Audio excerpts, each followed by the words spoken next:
Mainly कुनै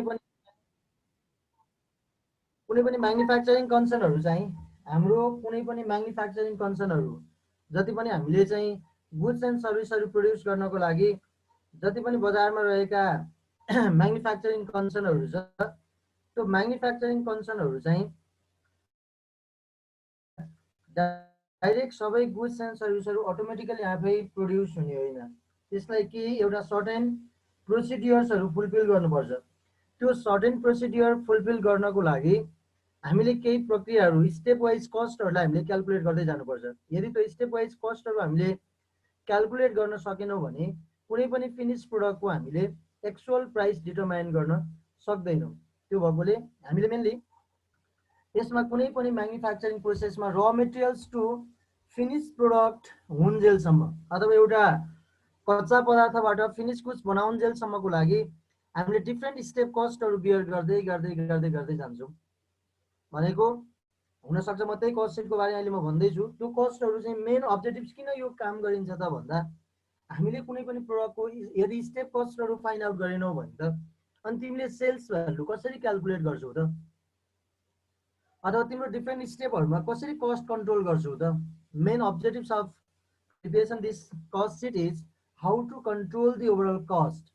त्यो overall कस्टलाई नि कन्ट्रोल गर्ने, त्यो ओभरअल कस्ट त्यसै कन्ट्रोल हुँदैन। त्यो ओभरअल कस्ट कन्ट्रोल गर्नका लागि स्टेप कस्टहरूलाई कन्ट्रोल गर्दै जानुपर्छ।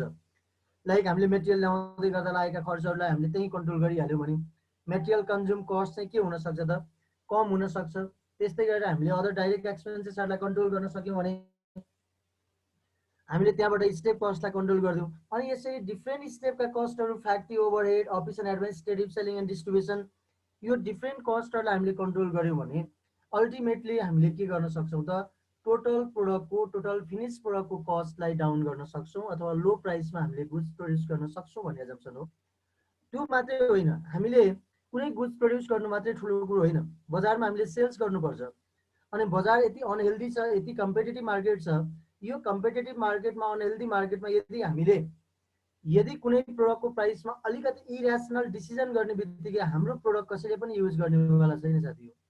त्यो भएकोले हामीले एउटा रिजनेबल कस्ट, रिजनेबल प्राइस पनि त डिटरमाइन गर्नु छ नि त। अहिलेको यति रेसनल कन्ज्युमरहरू छ, त्यो रेसनल कन्ज्युमरहरूले पैसामा हिसाब गरेर बसिरहेको हुन्छ, रुपियाँको त कुरै छोडिदिउँ।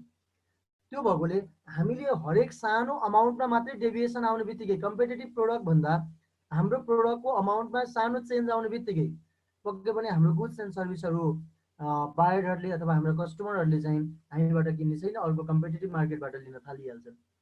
यो भएकोले कुनै पनि एउटा म्यानुफ्याक्चरिङ कन्सर्न, एउटा ट्रेडिङ कन्सर्न अथवा चाहिँ सर्भिस मोटिभ अर्गनाइजेसनहरू भए पनि यिनीहरूले एक्चुअल एउटा कस्ट डिटरमाइन गर्न सकिएन भने, रियल कस्ट हामीले फाइन्ड आउट गर्न सकेनौँ भने वास्तवमा हाम्रो एक्जिस्टेन्स, हाम्रो त्यहाँको चाहिँ अस्तित्व भन्ने कुरा चाहिँ केही छिनमा नै विलय हुन पनि सक्छ। त्यही भएर हाम्रो एक्जिस्टेन्सलाई लङ टर्म रन गराउने हो भने, हाम्रो अस्तित्वलाई कायम गर्न चाहने हो भने हामीले के गर्नुपर्छ त भन्दा रिजनेबल कस्ट डिटरमाइन गर्न सक्नुपर्छ। त्यो रिजनेबल कस्ट डिटरमाइन गर्दै हामीले एउटा सर्टेन पर्सेन्टेज प्रफिट लिँदै हामीले लास्टमा कतिमा सेल्स गर्ने भन्ने कुरा क्यालकुलेट गर्नको लागि पनि हामीले कस्ट सिट प्रिपेयर गरिरहेको हुन्छ। यो दिमागमा सेट गरौँ। अनि कस्ट सिट बनाउँदै गर्दा पक्कै पनि त कुनै एउटा फिनिस प्रोडक्ट तिमीहरूले आफैले युज गर्दै गरेका फिनिस प्रोडक्टहरू हेर, एउटा नर्मल व्यावहारिक पाटोलाई पनि ध्यान देऊ। तिमीहरूले कुनै फिनिस प्रोडक्ट हुनसक्छ, अब त्यो अलरेडी फिनिस भइसकेका फिनिस प्रोडक्टहरू भन्दा पनि मैले कुनै म्यानुफ्याक्चरिङ कन्सर्नको कुरा गरेँ। त्यो म्यानुफ्याक्चरिङ कन्सर्नमा कुनै पनि र मेटेरियल एउटा इनिसियल फेज भएर आइरहेको हुन्छ, कच्चा पदार्थ हुन्छ। त्यो कच्चा पदार्थलाई डिफ्रेन्ट स्टेपबाट हामीले चाहिँ त्यसको चाहिँ वर्क इन प्रोग्रेस हुँदै एउटा फिनिस प्रोडक्टसम्म बनाउँछौँ। भनेपछि र मेटेरियलबाट एउटा फिनिस प्रोडक्ट बनाउँदासम्म कस्ता कस्ता टाइपका कस्टहरू बियर गरिँदो रहेछ त भन्दा फर्स्टमा त मेटेरियल कन्ज्युमसँग रिलेटेड कस्ट। अब यो भनेको के हो त भन्दा मानव एउटा तिम्रो कुनै एउटा म्यानुफ्याक्चरिङ कन्सर्न छ भने, तिमीसँग अलरेडी काम गर्दैछौ भने केही ओपनिङ स्टक अफ र मेटेरियल्सहरू रहन सक्छ, कच्चा पदार्थहरू सुरु गरेको केही रहन सक्छ। त्यसमा तिमीले थप कति किनेर ल्यायौ त, पर्चेज अफ र मेटेरियल कति मेटेरियलहरू थप गर्यौ त। अब त्यसमा त्यतिले मात्रै पुगेन, तिमीले त्यो मेटेरियल किनेर ल्याउँदै गर्दा लागेका अरू खर्चहरू पनि त हुनसक्छ नि त, पर्चेज रिलेटेड एक्सपेन्सेस। हामीले सामान किनेर ल्याउँदै गर्दा लागेका विभिन्न खर्चहरू पनि हुनसक्छ। त्यो विभिन्न खर्चहरूलाई पनि हामीले यसमा के गर्दै जानुपर्छ, जोड्दै जानुपर्छ। त्यो खर्चहरू जोडियो भने मात्रै के हुन थाल्छ त भन्दा हामीले चाहिँ एक्चुअल कस्ट अथवा हाम्रा एडिसनल कस्टहरू चाहिँ हामीले क्यालकुलेट गर्दै जान थाल्छौँ भन्ने कुरा हो। Ganesh Baduwal, any question you have? Ganesh भाइ प्लिज। अच्छा सर, भन्नु। यो सुरुबाट एकचोटि बुझाइदिने नि। म सुरुबाटै छु राजा, म सुरुबाटै छु, भर्खरै छु। सुन्दै जाउँ न है। पहिलो दिन हो सर आज? हो आज फर्स्ट डे हो, आज फर्स्ट डे हो। बिरेगुलर है साथी, बिरेगुलर। यो आजै हो, यो हामी भर्खर मतलब सुरु, अहिले स्टार्ट भयो भर्खरै? भर्खरै यति मात्रै सुरु गरेको छु, फर्स्ट स्टेप पनि भनिसकेको छुइनँ मैले है। यो रिभिजन गरिदिनु नि, बुझेँ। ल ठिकै छ। मैले कस्ट सिट बनाउँदैछु है। कस्ट सिट बनाउनको लागि हामीले कस्ट सिट किन बनाउँछौँ भन्दा कुनै प्रोडक्टको फिनिस गुड्ससम्म बन्दाखेरि विभिन्न खर्चहरू लाग्छ कि लाग्दैन भाइ? त्यो खर्चहरू हामीले मेन्टेन गर्नको लागि कस्ता कस्ता खर्चहरू लाग्छन् त, के खर्चहरू लाग्छन् भन्ने हामीले त्यही कस्ट स्टेप कस्टहरूलाई ध्यान दिँदैछौँ कि। त्यसमा हामीले सुरुमा कच्चा पदार्थ ल्याउँदैछौँ, अनि कच्चा पदार्थ हामीसँगै भएको पहिलेको opening stock of raw material already छँदै थियो, त्यतिले त पुगेन, किन भन्दा हामीले त धेरै गुड्स एन्ड सर्भिस प्रड्युस गर्नु छ। फेरि हामीले के गर्यौँ त भन्दा अरू थप मेटेरियल्सहरू पनि पर्चेस गऱ्यौँ। अनि थप मेटेरियल्स पर्चेस गरिसकेपछि त्यो हामीले पर्चेस गरेको मेटेरियल्सहरू त त्यसै उडेर फ्याक्ट्रीसम्म त आउँदैन, म्यानुफ्याक्चरिङ कन्सर्नसम्म त त्यसै आइपुग्दैन। अनि हामीले त्यसलाई फ्याक्ट्रीसम्म ल्याउँदै गर्दा लागेका विभिन्न खर्चहरू, जस्तै कस्टम ड्युटी हुनसक्छ, भन्सार महसुल हुनसक्छ, क्यारिज इनवार्ड हुनसक्छ, प्राइमरी प्याकेजिङ हुनसक्छ। सुरुमा त मेटेरियललाई पनि त प्याकिङ गरेर ल्याउनु पऱ्यो नि त। वीरगन्जमा मेटेरियल किनियो अनि हावामा उडाउँदै, ट्रकमा हावामा उडाउँदै मेटेरियल ल्याउने कुरा त हुँदैन। त्यही भएर प्राइमेरी प्याकेजिङका कुराहरू, इम्पोर्ट ड्युटीका कुराहरू चाहिँ यसमा रेकर्ड गर्छौँ। अनि lace closing stock of raw material भनेको लास्टमा हामीसँग मेटेरियल कति बाँकी रहन्छ क्लोजिङलाई चाहिँ घटाउँछौँ। अथवा यो च्याप्टरमा एउटा कुरो के बुझ भन्दा कमन सेन्स के लागिहाल्यो भने जति पनि ओपनिङहरू छ ओपनिङ जतिलाई जोड, क्लोजिङ स्टक अफ जति, जस्तै हामीसँग यहाँ के ओपनिङ के क्लोजिङ हुन्छ भन्दा अहिले मैले सम्झाइहालेँ। Opening stock of raw material, closing stock of raw material, opening stock of work in progress, closing stock of work in progress, opening stock of finish goods, closing stock of finish goods. यो तीनटा opening हुन्छ, तीनटा closing हुन्छ। यो च्याप्टरलाई ध्यान दिनुपर्ने। Opening जति सबै जोड, क्लोजिङ जति सबै घटाइदेऊ भनेपछि हामीले कस्ट क्यालकुलेट गर्दैछौँ। अन्तिममा हामीसँग भएकै सामान त पक्कै पनि खर्चमा परिवर्तन भएको हुँदैन नि त। त्यही भएर त्यो क्लोजिङ स्टकलाई चाहिँ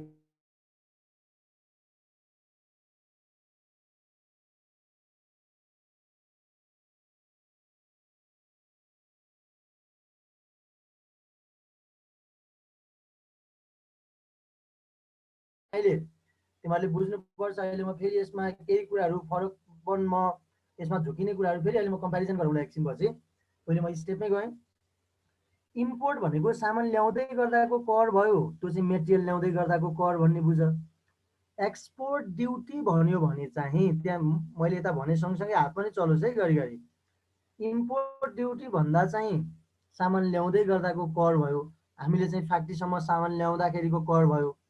तर एक्सपोर्ट ड्युटी भनेको चाहिँ हामीले बजारमा सामान बिक्री गर्न लिएर जाँदा लागेको भनेको it is relating with selling and distribution cost. त्यो चाहिँ बिक्री वितरणसँग भरे हामी सेलिङको हेडिङमा लान्छौँ। त्यो कुरो बुझ। किन्नु उहाँबाट किनेर ल्याउँदै गर्दा त ट्रकमा हालेर त्यसै उडाउँदै ल्याउने कुरा त भएन, त्यसलाई प्याकिङ गरेर चाहिँ सिस्टमेटिक वेबाट ल्याउनु पर्यो। भने त्यो प्राइमरी प्याकिङ भन्ने बित्तिकै कुरा बुझिहाल्नु पर्यो। तिमीले सुरुमा चाहिँ मेटेरियललाई ल्याउँदै गर्दाको प्याकेजिङ चार्ज भयो, तर तिमीलाई सेकेन्डरी प्याकेजिङ भनेको चाहिँ अब जब हामीसँग फिनिस गुड्स रेडी भयो, पूर्ण तयारी वस्तु रेडी भयो, बजारमा बिक्री गर्न लिएर जाने बेला भयो, त्यो टाइममा गरेको प्याकेजिङ चाहिँ सेकेन्डरी प्याकेजिङ हो। कुरा बुझ है त्यहाँ। भनेपछि एउटा चाहिँ सामान मेटेरियल ल्याउँदाको खर्च, माथिको मेटेरियल कन्ज्युम भन्ने एमसी भन्छ यसलाई, मेटेरियल कन्ज्युम। यो अहिले भर्खर निकालेको छ, फर्स्ट स्टेप मैले निकालेर त्यहाँ स्क्रिन सेयर गरिरहेको छु। त्यो भनेको मेटेरियल कन्ज्युम भयो। त्यसमा के मात्रै हेरियो त भन्दा मेटेरियलको कुरा मात्रै हेरियो, तर मेटेरियल पनि कस्तो त भन्दा अब फ्याक्ट्रीसम्म ल्याउँदै गर्दाका खर्चहरूलाई मात्रै हेरियो। दिमागमा त्यति कुरा सेट गर। अब यतिले मानेन। अब हाम्रा मेजर कस्ट भनेको अर्को डाइरेक्ट एक्सपेन्सेसले पनि बियर गरेको हुन्छ। यो भनेको डाइरेक्ट एक्सपेन्सेस भनेको प्रत्यक्ष रूपमा लाग्ने लागतहरू।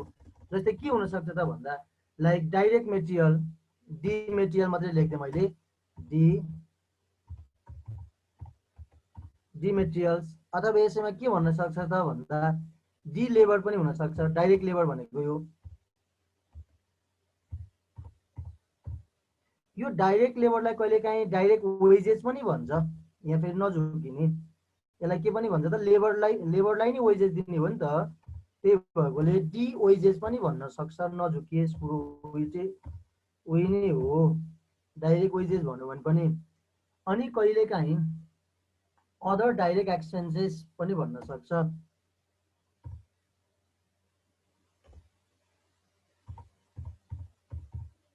Other direct expenses,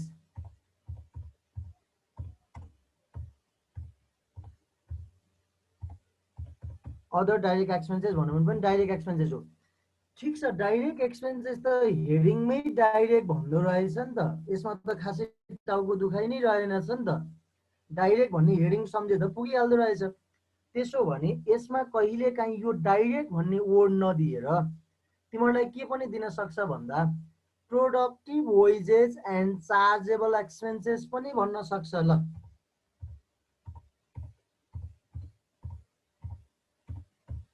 productive wages भन्यो भने डाइरेक्ट वेजेस सोच है साथी हो। ए प्रोडक्टिभ वेजेस पनि भन्न सक्छ कहिलेकाहीँ। चार्जेबल एक्सपेन्सेस, लु यो कुरा बुझ है तिमीहरूले। यहाँ कहिलेकाहीँ अब डाइरेक्ट भनेको त हामी सबैले बुझिहाल्यौँ। डाइरेक्ट त डाइरेक्ट भन्ने हेडिङमै जान्छ, कसैको टाउको दुखाइ भएन। तर कहिलेकाहीँ प्रोडक्टिभ वेजेस भन्यो भने चाहिँ त्यो डाइरेक्ट वेजेस भन्ने रहेछ। अनि चार्जेबल एक्सपेन्सेस भन्यो भने पनि त्यो चाहिँ डाइरेक्ट एक्सपेन्सेस रहेछ। भनेपछि यो आएको भेल्यु जति हुन्छ यसलाई हामीले यो डाइरेक्टको कस्टलाई मात्रै माथि मेटेरियल कन्ज्युमसँग जोडिसकेपछि अनि निस्किने भेल्युलाई चाहिँ भनिन्छ हामीले के त भन्दा प्राइम कस्ट। बी नम्बर निकाल्यौँ हामीले, के निकाल्यौँ त भन्दा बी नम्बर निकाल्यौँ, प्राइम कस्ट। यो चाहिँ के कस्ट हुने रहेछ त, बी नम्बर कस्ट भनेको चाहिँ प्राइम कस्ट। यसमा चाहिँ प्राइम कस्ट भयो। यो चाहिँ अघिको मेटेरियल कन्ज्युममा यदि यो चाहिँ बी नम्बर मान,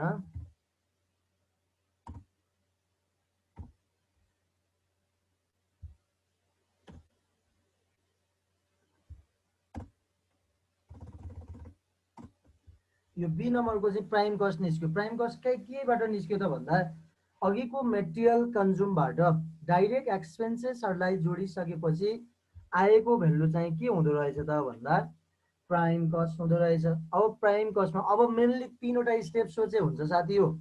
फाइनल अकाउन्टलाई अलिकति रिमाइन्ड गराउ त, त्यहाँ 3वटा मेनली पिएलमा 3वटा कुराहरू रेकर्ड गरे चाहिँ यसमा पनि 3वटा हेडिङहरू सोच। एउटा फ्याक्ट्री, एउटा अफिस एन्ड एडिएम ओभरहेड, अर्को सेलिङ एन्ड डिस्ट्रिब्युसन ओभरहेड। यो 2वटा पार्ट बाहेक तिमीहरूले अब 3वटा स्टेप सोचे हुन्छ। फ्याक्ट्री ओभरहेड भनेको अब हामीले यसमा जोड्ने चाहिँ प्राइम कस्ट जब आउँछ अनि यसमा एड के गर्ने त भन्दा फ्याक्ट्री ओभरहेड भनिहाल्नु पर्यो। ओभरहेड, फ्याक्ट्री ओभरहेड भन्नु पर्यो। अब फ्याक्ट्री ओभरहेड भनेको चाहिँ फ्याक्ट्रीसँग सम्बन्धित खर्चहरू। यसमा चाहिँ फ्याक्ट्रीसँग सम्बन्धित खर्चहरूलाई हामीले यसमा रेकर्ड गर्छौँ। अब यसमा चाहिँ फ्याक्ट्री लाइटिङ एन्ड हिटिङका कुराहरू गरियो, अथवा वर्क एक्सपेन्सेसका कुराहरू गरियो, अथवा हाउलेजको कुरा गरियो। हाउलेज भनेको कति स्टुडेन्ट्सहरूलाई नबुझ्दा ट्रान्सपोर्टेसन कस्ट नै हो, सामान ल्याउँदै गर्दाको कस्ट हो। हाउलेज कस्टका कुराहरू गरियो, अथवा फ्याक्ट्री लाइटिङ एन्ड हिटिङका कुरा मैले भनिहालेँ होइन। Repair and maintenance of factory एसएसका कुराहरू भए, अथवा फ्याक्ट्रीको लागि कुनै स्टेसनरीहरू किन्यो, फ्याक्ट्रीको लागि प्रिन्टिङ भनेर किन्यो होइन, त्यो पार्ट भयो। अथवा टेक्निकल डाइरेक्टर्सका फीहरूका कुराहरू भए, यो पार्टमा चाहिँ त्योहरू राख। Royalty and production, consumable store, यो पक्कै पनि तिमीहरूले चिन्छौ। यसलाई चाहिँ तिमीले कहाँ राख त भन्दा फ्याक्ट्री ओभरहेडमा राख। त्यो फ्याक्ट्री ओभरहेडका पोइन्ट्सहरूलाई तिमीले यो पोइन्ट्स भित्र राख। र एउटा कुरो के सोच भन्दा केही क्वेसन हो शैलेश भाइ, अघि केही एक दुईजना स्टुडेन्टले केही सोध्न खोजे जस्तो छ। दिपेश सर एक मिनट छोडिदिउँ न त है, डिस्कस गर्दै नि जाउँ। एक्सक्युज मी सर, यस भनौँ त। यो अक्ट्रोय भन्ने एउटा अनि त्यस पछाडि अर्को एउटा चार्ज भनेको पनि हजुर हजुर अक्ट्री चार्ज भनेको एक्साइज पनि ड्युटी। वान टाइप्स अफ त्यो ट्याक्स नै हो है। त्यो फ्याक्ट्री मटेरियल्सहरू ल्याउँदाको ट्याक्सकै कुरा हो साथी। अक्ट्री चार्ज एन्ड हाउलेज भनेको पनि त्यही फ्याक्ट्रीभित्र नै सामान एक ठाउँबाट अर्को ठाउँमा ट्रान्सपोर्ट गर्दा लागेको खर्च हो है। फ्याक्ट्रीसँग रिलेटेड एक्सपेन्सेस हो भनेर सोच न। त्यसलाई ट्रेडिङको डेबिटमा राख्थ्यौ कि राख्दैन थियौ भनेर त सोच त। फाइनल अकाउन्ट, हाउलेज, अक्ट्री चार्जलाई तिमीले ट्रेडिङको डेबिटमा राख्थ्यौ कि राख्थेन? राख्थ्यौ पक्कै पनि। र त्यो चाहिँ फ्याक्ट्रीसँग रिलेटेड कस्टहरू हुन्, त्यसलाई यसमा डेबिटमा राख। र अर्को कुरा एउटा चाहिँ डेप्रिसिएसन अन मेसिनरी चाहिँ खास हामीले पिएलमा राख्थ्यौँ भने चाहिँ हेलो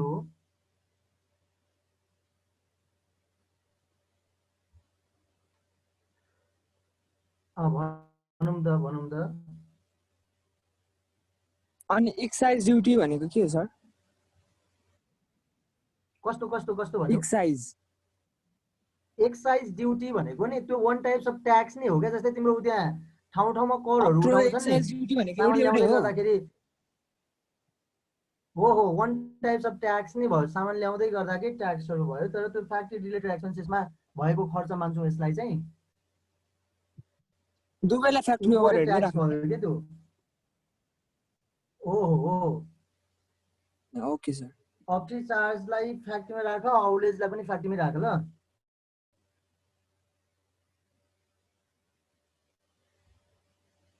इम्पोर्ट ड्युटी भन्यो भने चाहिँ माथि मेटेरियल कन्ज्युममा राख।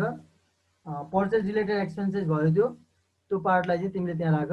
अब एउटा कुरो के चाहिँ सोच भन्दाखेरि तिमीहरूले मेसिनको डेप्रिसिएसन चाहिँ छ नि, डेप्रिसिएसन त सरी मेसिन त पक्कै पनि तिम्रो फ्याक्ट्रीमा रन भइरहेको हुन्छ नि त। त्यो भएकोले डेप्रिसिएसन अन तिनवटा कुरा ध्यान देऊ। यदि डेप्रिसिएसन अन मेसिनरी भयो भने डेप्रिसिएसन अन मेसिनरी चाहिँ कहाँ राख त भन्दाखेरि तिम्रो चाहिँ फ्याक्ट्रीमा राख डेप्रिसिएसन अन मेसिनरीलाई चाहिँ। तर तिमीले चाहिँ डेप्रिसिएसन अन अफिस फर्निचर भन्यो भने त्यसलाई अफिसमा राख। अनि डेप्रिसिएसन अन डेलिभरी भ्यान भन्यो भने चाहिँ त्यसलाई चाहिँ कहाँ राख त भन्दा सेलिङमा राख। तिनवटा डेप्रिसिएसन सोचिहाल है दिमागमा। त कहीँ नोट डाउन गर्नुपर्छ भने नोट डाउन गरिहाल। के भने त मैले भन्दाखेरि एउटा भनेको सामान ल्याउँदै गर्दाको सरी फ्याक्ट्रीमा भएको मेसिनको डेप्रिसिएसन भन्यो भने त्यो फ्याक्ट्री मेसिनरीको डेप्रिसिएसन भनेको फ्याक्ट्रीले बियर गर्यो। त्यस्तै गरेर तिम्रो अफिस फर्निचरको डेप्रिसिएसन भनेको अफिसले बियर गर्यो। अनि डेलिभरी भ्यान भनेको चाहिँ गुड्स एन्ड सर्भिसहरू डेलिभर गर्नको लागि एक ठाउँबाट अर्को ठाउँ ओसार पसार गर्नको लागि तिम्रो चाहिँ युजमा आउँछ नि त्यो पार्टको एक्सपेन्सेसहरू चाहिँ अथवा त्यो पार्टको बिक्री गर्दा लागेका खर्चहरू चाहिँ तिमीले कहाँ देखाउ त भन्दा सेलिङ एन्ड डिस्ट्रिब्युसन भन्ने पार्टमा लगेर देखाइदेऊ है त। त्यो भयो। अब हामीले यसमा चाहिँ मेनली यो फ्याक्ट्री ओभरहेडका मैले भनिहाल्ने पोइन्ट्सहरू फ्याक्ट्री अथवा वर्क भनेर जे वर्डहरू आउँछन् त्यो कुरो दिमागमा के गर्नु पर्यो त भन्दा फ्याक्ट्री भन्दा आउने वर्डहरू, फ्याक्ट्री भनेर ड्यास ड्यास कुनै वर्डहरू आउँछ अथवा वर्क भनेर कुनै वर्डहरू आउँछ, वर्क भनेर कुनै वर्डहरू आउँछ भने यो फ्याक्ट्रीसँग रिलेटेड कस्ट हुन्छ। यसलाई जोडेर यो पोइन्ट्सहरू जे हुन्छ त्यसलाई जोडेर आउने कस्टलाई चाहिँ भनिन्छ फ्याक्ट्री कस्ट इन्क्योर्ड भनिन्छ। फ्याक्ट्री कस्ट इन्क्योर्ड सी नम्बर भनेको चाहिँ फ्याक्ट्री कस्ट इन्क्योर्ड भन्नुपर्छ है। यसलाई अघिको अहिले हामीले सिधै फ्याक्ट्री कस्ट भनिहाल्न मिल्दैन, टोटल फ्याक्ट्री कस्ट भनिहाल्ने बेला भएको छैन। त्यो कुरो दिमागमा सेट गर। यसलाई भन्ने फ्याक्ट्री कस्ट इन्क्योर्ड भन। सी नम्बरमा फ्याक्ट्री कस्ट। गणेश भाइ केही क्वेसन हो तिम्रो भन त ल। फ्याक्ट्री कस्ट इन्क्योर्ड भनिन्छ। यसमा चाहिँ opening stock of work in progress. Ganesh भाइ केही क्वेसन हो सोधौँ त। Add opening stock of sir WIP मात्रै लेख्दै द्याट मिन्स। हजुर हजुर गणेश भाइ यस। भाइ यो हजुरले भन्नुभयो भने factory cost in hello accurate, यो इन अक्युरेट किन भनिएको? हजुर हजुर भन न यो हजुरले भन्नुभयो भने फ्याक्ट्री कस्ट इनएक्युरेट, यो इनएक्युरेट किन भनिएको? हजुर हजुर इनअकर्ड किन भनिएको? यो इनअकर्ड किन भनिएको? त्यसमा हामीले त्यही त त्यो चाहिँ हामीले फ्याक्ट्रीमा देखा परेको कस्ट मात्रै हो। यसमा हामीले WIP को पार्टहरूलाई ट्रिट गरिसकेको हुँदैन। वर्क इन प्रोग्रेसमै हुन्छ, काम कम्प्लिट भइसकेको हुँदैन नि त। केही पार्ट भनेको त काम हुँदै गरेका हुन्छ फिनिस, उसको सबै पार्ट्सहरुमा अब एउटा सर्टेन पार्टमा त भएको छैन, काम हुँदैछ भनेको हो नि त, प्रक्रियामा छ भनेको हो कि हैन। वर्क इन प्रोग्रेस भनेको कार्य सम्पादनमा छ हो कि हैन? कार्य सम्पादन भइसकेको छ, फ्याक्ट्रीको काम सकिसकेको छ त हो। त्यसैले यो ओपनिङ स्टक अफ WIP र क्लोजिङ स्टक अफ कन्फ्युजन पार्टमा फेरि अफिसको सक्छौँ। फेरि अफिसको हामीले सेट गरिसकेपछि फेरि त्यसमा कन्फ्युजन भएकोलाई रेडी हुँदै गर। त्यहाँ एउटा इम्पोर्टेन्ट कुरा छ। ल अब यो सकेपछि हामीलाई आउने पार्ट चाहिँ के भन्छ त भन्दा, यसलाई चाहिँ भन्ने हामीले सी भएको थियो अघि। अब डी चाहिँ हाम्रो के भयो त भन्दा, डी लाई चाहिँ हामीले के भन्ने त भन्दा, यसलाई चाहिँ कसैले फ्याक्ट्री कस्ट मात्रै पनि भनिदिरहेको हुन्छ, कसैले यसैलाई वर्क कस्ट पनि भनिदिएको हुन्छ। Please don't be confuse. यसैलाई वर्क कस्ट पनि भन्न सक्छ, वर्क कस्ट पनि भनिदिएको हुन सक्छ, कुरो उही हो। अब यसपछि हामी स्टेपमा जान्छौँ, अर्को स्टेपमा गयौँ। अब फ्याक्ट्रीसँग सम्बन्धित खर्चहरू पनि हामीले बियर गरिसक्यौँ। अब हामीलाई त यतिले मात्रै त पुग्दैन, अब हामीले अफिससँग सम्बन्धित खर्च पनि त लिनु पर्यो नि त साथी हो। अफिससँग के खर्च हुन्छ तिमीलाई राम्रो थाहा छ, PL को डेबिटमै जाने पोइन्ट्सहरू हो। त्यसो भने अफिससँग सम्बन्धित खर्चहरू भन्ने बित्तिकै अब हामी यहाँ जान्छौँ, त्यो खर्चलाई पनि त जोड्नु पर्यो। हामीले त स्टेप कस्ट निकाल्दैछौँ। एड अफिस एन्ड एडिएम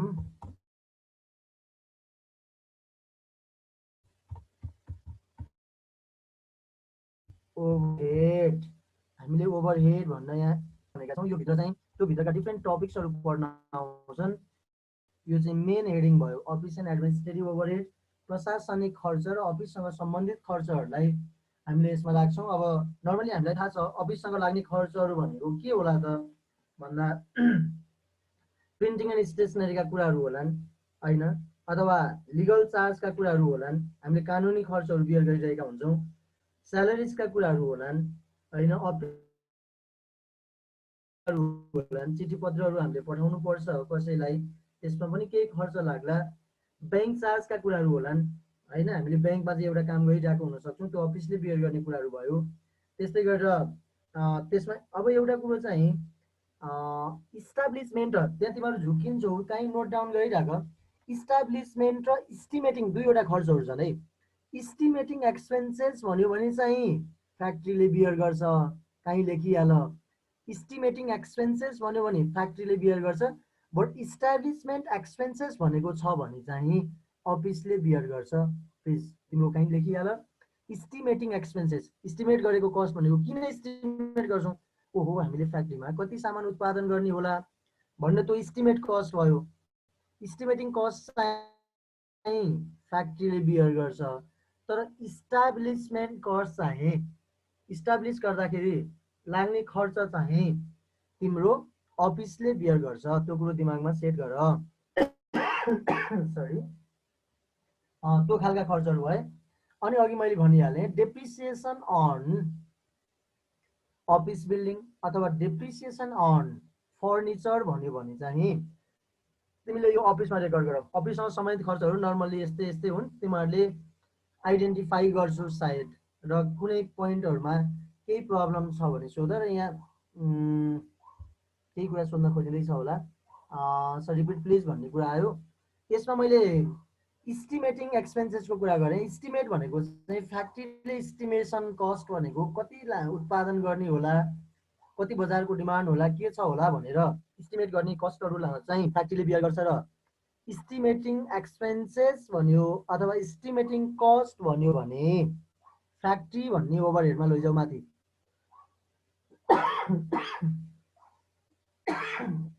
तर तिम्रो इस्टाब्लिसमेन्ट एक्सपेन्सेस भन्यो भने चाहिँ इस्टाब्लिसमेन्ट एक्सपेन्सेस चाहिँ तिमीहरूले जहिले पनि अफिसमा लैजाऊ। अनि मैले अघि भनिहालेँ डेप्रिसिएसनको कुरा। डेप्रिसिएसन अन मेसिनरी भने त फ्याक्ट्रीमा गयो, तर डेप्रिसिएसन अन अफिस बिल्डिङ भन्यो अथवा डेप्रिसिएसन अन फर्निचर भन्यो भने चाहिँ त्यो दुईटा पार्ट चाहिँ यो अफिसमा ल्याएर राख्नुपर्छ। Depreciation on furniture and depreciation on office building. त्यो अफिस बिल्डिङ भनेको अफिसकै बिल्डिङमा भएको डेप्रिसिएसनको कुरा गरियो। त्यो कुराहरूलाई तिमीले यसमा रेकर्ड गराऊ। अनि कुनै डाइरेक्टर्सहरूलाई दिएका फीहरूको कुरा गरेछ यसमै रेकर्ड गराऊ। अरू त लगभग यो टाइपका एक्सपेन्सेसहरू चाहिँ तिमीले अफिस एन्ड एडमिनिस्ट्रेटिभ ओभरहेडमा रेकर्ड गराऊ। यही पोइन्ट्सहरू हो। र अब मुख्य बुझ्नुपर्ने कुरा चाहिँ यो हामीले यति गरिसकेपछि आएको कस्टलाई चाहिँ हामीले के भन्ने त भन्दा कस्ट अफ प्रोडक्सन। यसलाई भन्ने कस्ट अफ डी स्टेट, यो इम्पोर्टेन्ट पार्ट हो। कस्ट अफ ई नम्बरमा जाऊ। ई नम्बर भन यसलाई। यो ई नम्बरमा चाहिँ के गरेर त भन्दा यो अमाउन्टलाई चाहिँ जब हामीले यो अफिसका खर्चहरू जोडिसक्छौँ अनि आएको भ्यालुलाई भन कस्ट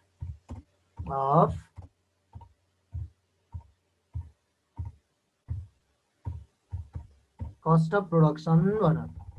यसलाई भन कस्ट अफ प्रोडक्सन। अब यो लागत जति लागत लाग्यो त्यसलाई कस्ट अफ प्रोडक्सन भन। र अब मैले यहाँ भन्दा यसैमा गरेँ ल, मैले यताको साइडमा गरेँ। हुन त यो तलपट्टि हुनु पर्थ्यो, मैले अर्को पेजमा गइनँ। अहिले केही कुरा बुझाउनु छ मैले, त्यही भएर मैले यता एड यो कस्ट अफ प्रोडक्सनमा चाहिँ एड मैले त्यो जुन एउटै सेम ह्यान्डराइटिङमा छ त्यो चाहिँ त्यही हेडिङको हो भन्ने बुझ। यसमा एड के गर्यो त भन्दा add opening stock of finish goods less closing stock of finish goods. हेर न अघिको कुरा मैले ओपनिङलाई जोड भनेको थिएँ। एड के गर्यो त भन्दा opening stock of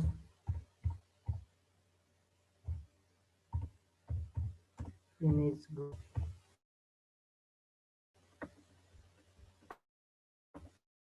add opening stock of finish goods अनि तल आऊ lace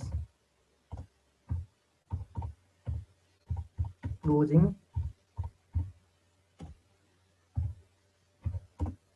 stock of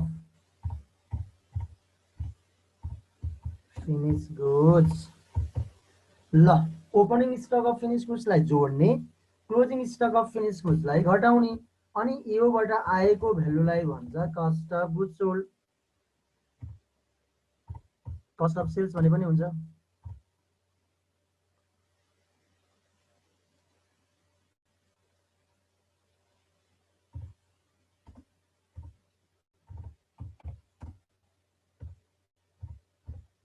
cost of goods sold भने यसमा। ल अब सबैले डिस्कस गर्नुपर्ने पार्ट र सबैले ध्यान दिनुपर्ने कुरा यही छ। यहाँ छ अचकाली छ। यसमा तिमीहरूले धेरै कुरा ध्यान दिनुपर्छ। अब यहाँ म भन्छु नि त, म एन्सर दिन तयार छु। त्यसको लागि सबैले यसमा कन्फ्युजन हुने पार्टहरूको बारेमा म एकपटक भन्छु अनि सोच्दै गरेको एन्सर पर्छ कि पर्दैन, परेन भने धमाधम सोध्न थाल्नुहोस् ल। फर्स्टमा त के गर्नु पर्यो त भन्दा मैले अघि पनि भनिसकेँ, opening stock of raw material र closing stock of raw material नदिए मतलब छैन। ओपनिङ स्टक अफ डब्लुआइपी र क्लोजिङ स्टक अफ डब्लुआइपी नदिए मतलब छैन। तर opening stock of finish goods र closing stock of finish goods नभए त कसरी सेल्स गर्ने हो साथी? तिम्रो चाहिँ opening stock of raw material नभए मेटेरियल किन्न त ल्यायो नि यार, क्लोजिङ त नहुन सक्छ नि, सबै सामान बनाइसकेर closing stock of raw material नहुन सक्छ कि, डब्लुआइपी नहुन सक्छ। ओपनिङ अब सुरुको अवस्थामा कति थियो अर्ध तयारी वस्तु र पुनः लास्टमा क्लोजिङ कति छ अर्ध तयारी वस्तु भन्ने कुरा नहुन सक्छ, पुरै फिनिस भइदिन सक्छ। तर हामीले अहिले बजारमा जाने बेलामा कति वस्तु तयारी छ नि नभएको अन्त कसरी वस्तु बेच्छु त म। त्यही भएर तिमीले एउटा कुरो के बुझ भन्दाखेरि बारम्बार भन्दैछु मैले फेरि, opening stock of raw material, closing stock of raw material, opening stock of finish goods, opening stock of WIP, closing stock of WIP नभए मतलब छैन। छैन भने छैन छैन, टाउको नदुखाऊ, बारम्बार भन्दैछु टाउको नदुखाऊ। तर opening stock of finish goods र closing stock of finish goods चाहिँ तिमीलाई नर्मल्ली अहिलेसम्म सोधेको क्वेसनमा कहीँ न कहीँबाट क्यालकुलेट गर्नुपर्ने नै हुन्छ। क्यालकुलेट गर्ने त भन्ने कुरा हो, कहिले काहीँ तिमीहरूलाई क्वेसनमा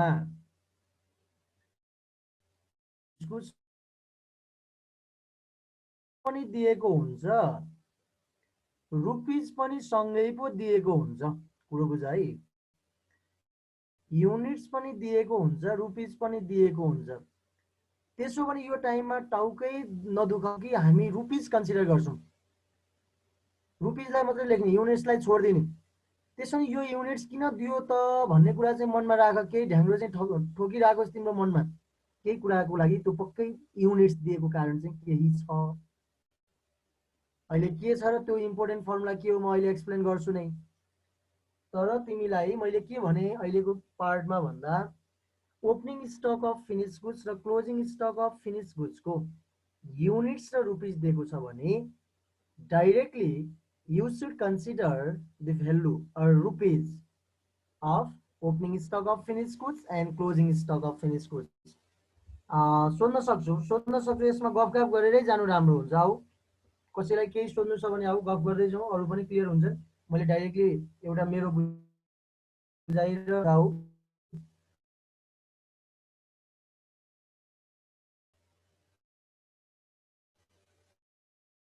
सर एउटा चाहिँ आरएसमा एउटा चाहिँ युनिट्समा दियो भने चाहिँ के हुन्छ त अनि त्यसमा?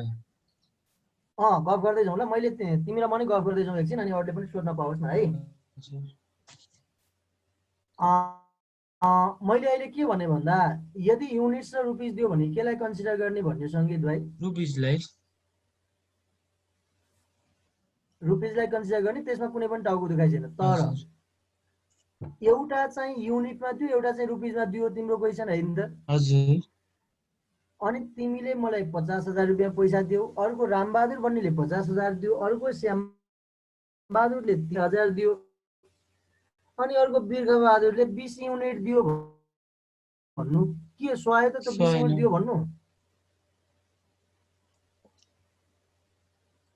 के चाहिँ हुनु पर्ला? हो, रुपिजमा कन्भर्ट गर्नुपर्छ। त्यही भएर तिमीले एउटा कुरो बुझ कि हामी माथिबाट सबै कस्ट निकाल्दैछौँ नि, कति युनिट भनेर निकाल्दै छैन मैले। हामीले त लागत निकालेको हो नि त, खर्च निकालेको हो नि। कुनै एउटा र मेटेरियलबाट फिनिस प्रोडक्ट बन्दासम्म कति खर्च लाग्दैछ भन्ने कुराको कस्ट क्यालकुलेसन गर्दैछौँ।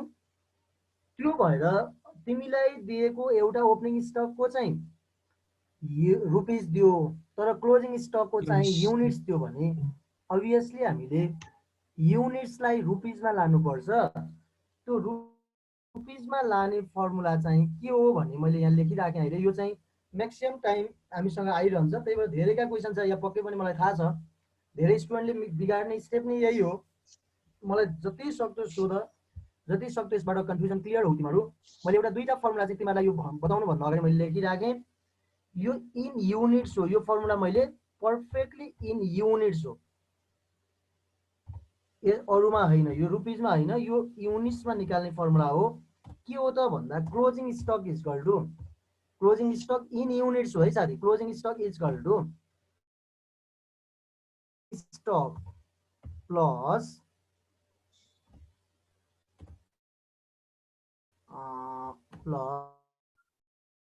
सबै इन युनिट्स हो,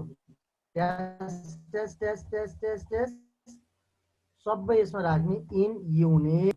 अब हामीलाई युनिट्समा दिएको छ अनि 100 रुपिसमा कसरी निकाल्ने भन्ने पनि टाउको दुखाइ छ फेरि हामीलाई। अब रुपिसमा कन्भर्ट गर्नु पर्यो भने त्यो रुपिसको लागि हामीले फर्स्टमा के रेट निकाल्नु पर्छ, 1 युनिटमा कति दिने रुपिसमा लानको लागि रेट निकाल्नु पर्यो। अब रेट निकाल्ने फर्मुला चाहिँ के रहेछ त भन्दा नि कस्ट अफ प्रोडक्सन भनेको कस्ट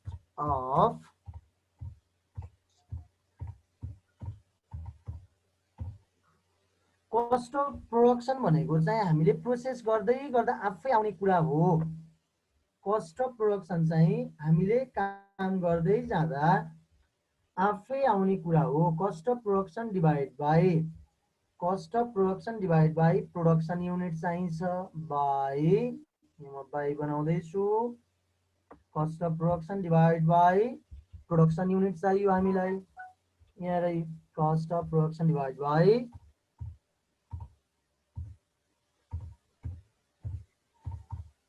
प्रोडक्सन युनिट चाहियो। अब यो रेट आउँछ साथी, यहाँबाट रेट आयो। जुन यो रेट आउँछ यही रेटले त्यो अघिको युनिट्सलाई मल्टिप्लाई गरिदेऊ भने रुपिसमा कन्भर्ट हुन्छ। यो कुरा सेट गर्नु पर्यो। एउटा कुरो ध्यान दिऊ। र यसमा हामीले के बुझ्नु पर्यो त भन्दा अघि तिमीले सोधेको क्वेशनमा संगीतले सोधेको हुनुपर्छ आई थिंक। विजय लेखिहाल्यो ओपनिङको केही टाउको दुखाइ भएन हैन त? हजुर हो। तर क्लोजिङ स्टक हो चाहिँ मेरो